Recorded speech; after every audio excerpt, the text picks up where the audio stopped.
seront focalisées sur cette rencontre ô combien déterminante entre le Cameroun, les Lions à prime bien sûr, et l'équipe du Maroc, comptant justement pour ce championnat, championnat d'Afrique des Nations, édition 2020. Donc d'ici à là, on met le cap sur Yaoundé parce qu'il est prêt en tout cas pour nous livrer la teneur des journaux.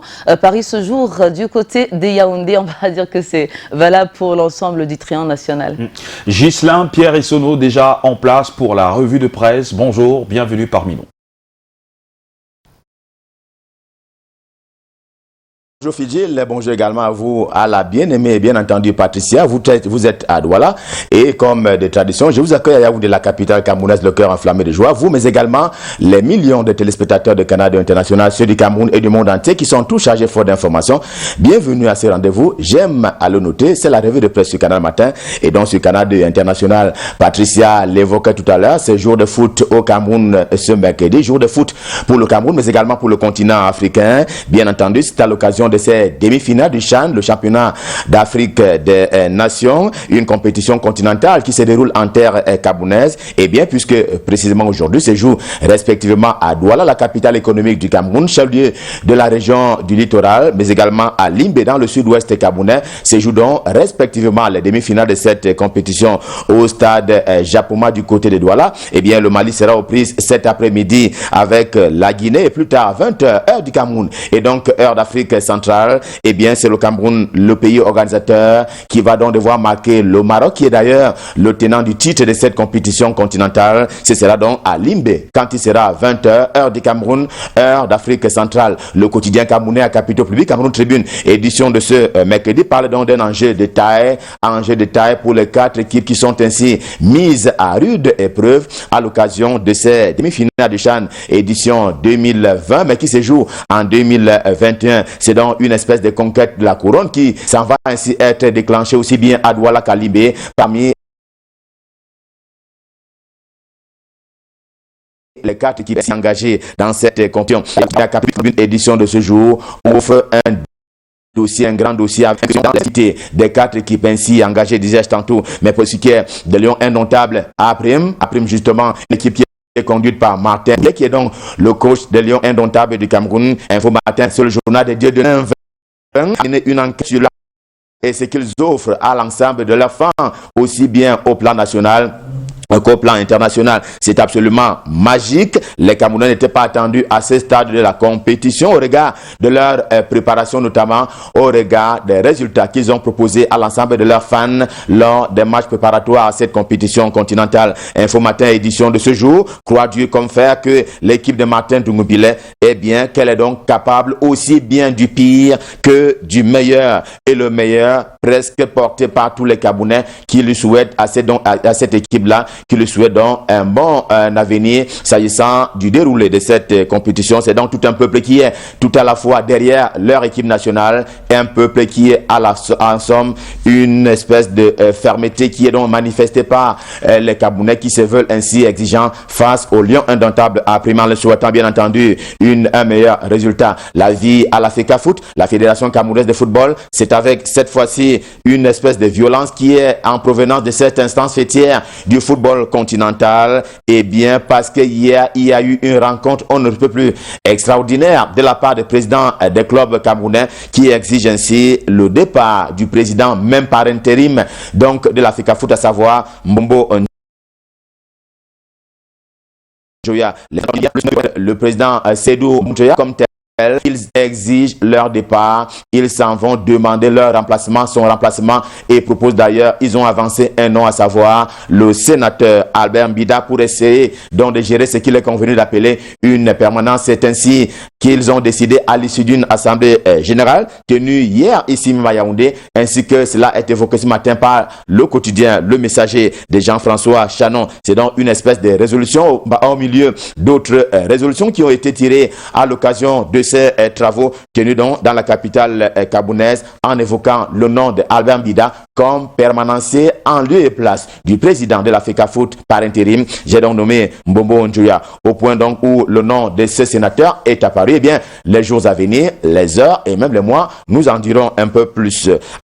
Parlons encore de l'émergence ce matin avec le journal de Jean-François Chanon. Eh bien, le journal qui est d'ailleurs très ancré dans les questions de développement économique et social du Cameroun. Question ce mercredi autour de son essor. L'essor donc du développement intégral du Cameroun. Le Cameroun s'était fixé, rappelons-le, le cap de 2035 pour son essor de développement. En tout cas, le quotidien Le Messager, édition de ce jour, fait un peu le point s'agissant de cette émergence qui est donc escomptée à l'horizon 2035 par le Cameroun. Le journal ne semble pas percevoir les premiers signaux, d'où donc l'inquiétude qui est exprimée ce matin dans les colonnes. Le journal se fait déjà on ne peut plus pessimiste jusqu'en 2030, y compris pour ce qui est des questions de sécurité de la République du Cameroun. La sécurité qui préoccupe aussi le quotidien camerounais d'expression anglaise. The Guardian Post au siège imposant à Yaoundé, la capitale camerounaise. L'information ce matin, c'est que Ferdinand Ngongo se rend à Bamenda sur instruction du président de la République.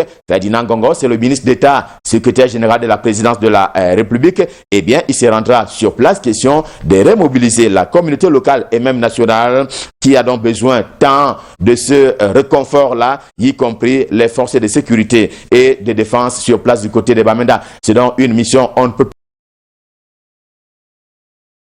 spécial, des annonces spéciales seront formulées du côté de Bamenda, tant il est vrai que le SG de la présidence de la République est ainsi envoyé par les bons soins du président de la République, Paul Biya lui-même. La visite dont il s'agit ici retient tout aussi l'attention du journal Réalité, le journal de Paul Ngouaré qui dit lui aussi en kiosque ce matin. C'est assurément une conséquence de la récente rencontre à Yaoundé entre l'émissaire du pape François, j'ai donc nommé l'envoyé spécial du Vatican, et le président de la République, Paul Biya, qui lui a d'ailleurs accordé une audience à tout le moins spéciale. Objectif, poursuivre donc la mendicité de la paix. Paul Biya en était d'ailleurs le promoteur, même si l'on note que les autres collaborateurs du chef de l'État camerounais l'ont plus ou moins suivi. En tout cas, on verra bien ce qui va se passer sur le terrain avec cette descente sur le terrain justement de Ferdinand Ngongo, ministre d'État, secrétaire général de la présidence de la République. Et au Cameroun, on appelle globalement le SG de la présidence de la République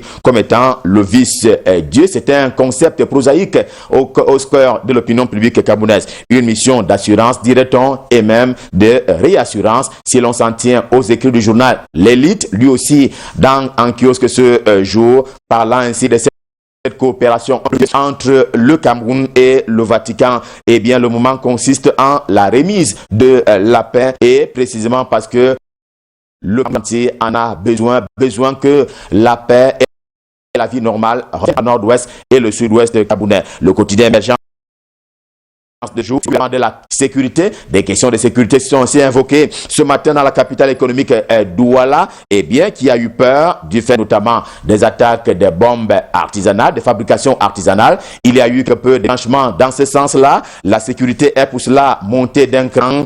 Les forces de sécurité et la main aussi. J'allais dire, dans le grand concert de la sécurité, on reparle ce matin en compagnie du quotidien Le Soir de cette récente descente sur le terrain. Une autre, cette fois-là un peu plus en amont, du ministre Jean-Ernest Masséna Ngalé Bibé, qui est donc en charge des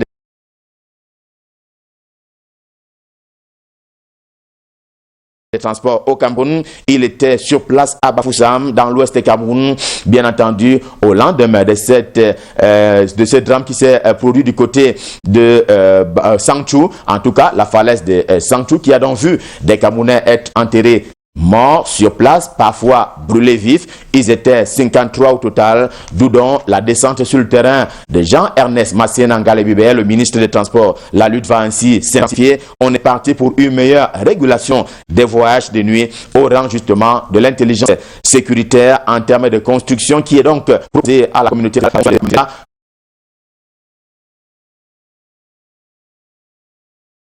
pour le bien de tous et pour le bien de chacun. Et dans ça, comme dans l'autre, l'UPC, l'Union des populations du Cameroun, appelle le peuple camerounais tout entier à soutenir Paul Biya, le président de la République, dans sa vision de développement du Cameroun, vision et gestion des affaires de la cité. Ainsi se confie justement Robert Bapo Lipo dans les colonnes de ce journal ce matin. Le secrétaire général de l'UPC, l'Union des populations du Cameroun, loue ainsi l'expérience, la sagesse, la détermination et la grandeur, comme le veut le président Paul Biya pour son peuple et pour son pays, à savoir le Cameroun. Dans la République, il faut s'identifier ainsi à des travailleurs, des bons travailleurs. La République également en kiosque ce mercredi n'a pas justement manqué de signaler à son tour le déplacement de Bafoussam qui a été effectué par le ministre Jean-Ernest Masséna Ngalaye des Transports. Question justement d'aller presque opérer une révolution de ce côté-là en matière justement des transports routiers au Cameroun.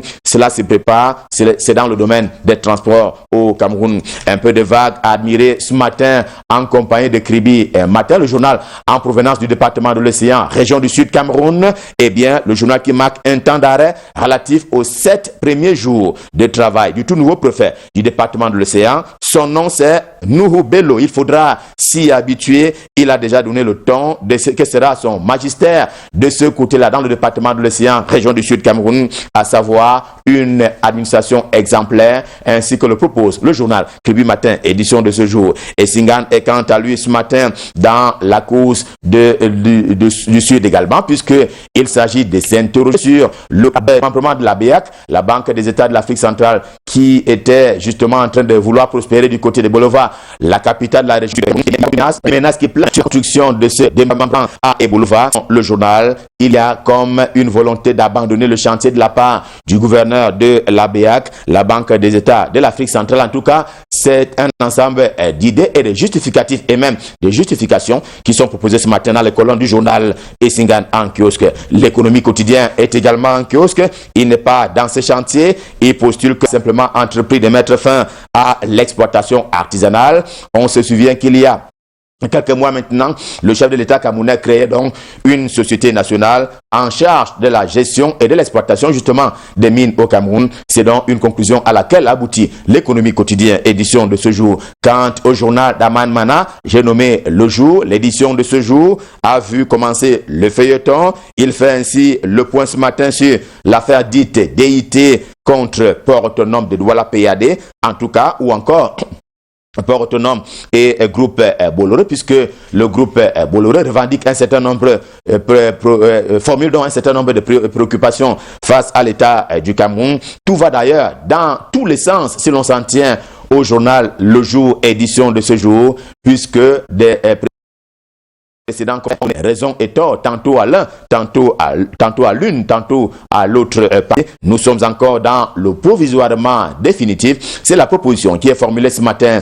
par le quotidien bleu. L'avenir va nous fixer davantage si l'on s'en tient donc à la conclusion du quotidien bleu, édition de ce mercredi. Même si précisément le journal L'Avenir en kiosque ce jour s'étonne d'une chose, à savoir que la régie du conteneur, du terminal à conteneurs du côté du port autonome de Douala, pour parler de la place portuaire de la capitale économique du Cameroun, et bien que donc la régie du conteneur continue donc de travailler et pas justement à l'écoute de cette instance de justice qui est basée du côté d'Abidjan en Côte d'Ivoire, qui a manifestement livré une première conclusion en attendant les autres, celle-là un peu plus définitive. Et ce matin, on va terminer par des questions qui sont formulées par le journal de feu Richard Touna Ombe pour parler des repères. Repères est également en kiosque ce mercredi. C'est à l'occasion justement du renouvellement des bureaux, tantôt du Sénat, tantôt de l'Assemblée nationale. Logiquement et traditionnellement, cela s'opère au mois de mars à l'entame des sessions parlementaires. La question est la suivante.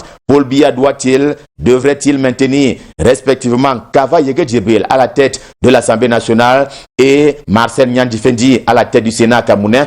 Question donc autour du Parlement camerounais. Qui va donc avoir raison au terme de cette session parlementaire annoncée pour se tenir au mois de mars prochain? Des questions et bien d'autres qui sont proposées par le journal Repère, édition de ce mercredi.